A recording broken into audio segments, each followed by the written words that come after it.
Hi, I'm Dave Spaulding from Handgun Combatives. Prior to being involved as a full-time trainer, I spent 35 years in law enforcement in various assignments and capacities. And I'm Rich Nance with Wartac CQC. I've been a police officer for 22 years.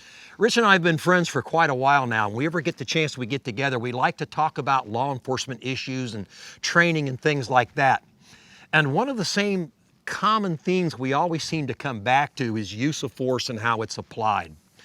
When I went through the police academy in 1976, we were actually given a block of instruction called hand-to-hand combat.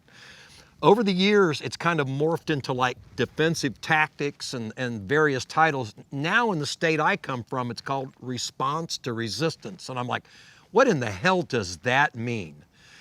What I'm going to say here, it can be maybe taken as a bit abrasive by some people, but my feeling is, Rich, is we need to go back to teaching cops how to fight and less reliant on objects that are on their Batman utility belt. Absolutely. There's definitely an over-reliance on gear. And what people fail to understand is when you don't train officers to fight, and by fight I mean use strikes predominantly, what you're doing is you're creating a situation where officers are not going to be able to control the situation, so they're going to resort to whatever their most dominant response is. And if that's hitting someone with the mag light, or if that's hitting someone with a clipboard, that's what they're going to do. Or if they're a high school wrestler, they're going to tend to shoot a double leg takedown on the guy.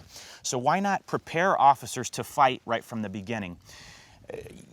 I know you're big on the meaning of words and the meaning of phrases. Well, defensive tactics. There's nothing defensive about taking someone's freedom. Yeah, defending is losing slowly. Exactly. Yeah. So it is offensive. Of course, we don't want to call it offensive tactics because nobody would like that.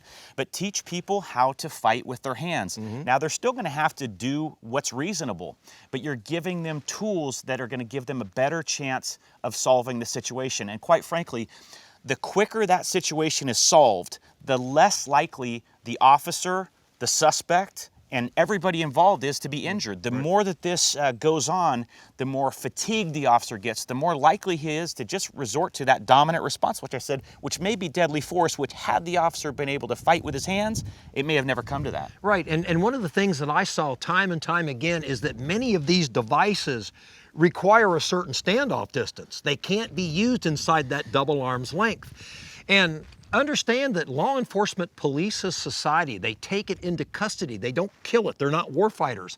So the idea that we're going to be involved right here while putting on a set of handcuffs or taking control of somebody, this is not the distance for a taser or an expandable baton or anything. It's right here. Good luck getting to anything. Yeah. At that point, it's whatever's between you and the suspect involved, and that's going to be open hand skills. And I'm just really afraid that we have lost the ability to teach that well. You know, it's a great saying. I attended a brief course by Hans Marrero, former Marine, and he had a great quote that I still remember. This course was years ago. Your hands are your first and last line of defense. In other words, at the lowest level of force, when I'm trying to escort you away from some situation, I go hands on very lightly.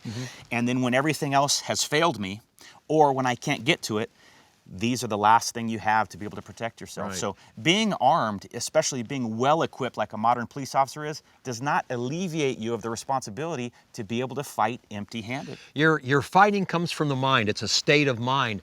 But the more skilled you are, the more confident you are in those skills, the better prepared you will be, because confidence is the single biggest factor in overcoming fear. So law enforcement officers, armed citizens that may be watching this, get some hands-on, hand-to-hand style training. It's probably the most likely level of force you'll use. Absolutely, Dave. And to conclude, make sure that what you're doing is based on gross motor movements, and don't try to have some system that has hundreds of different techniques. You want to keep it simple. You want commonality of techniques, so you use fewer techniques that are applicable in a wider array of scenarios. The unofficial motto for my training company is, you must be an active participant in your own rescue. Take action now.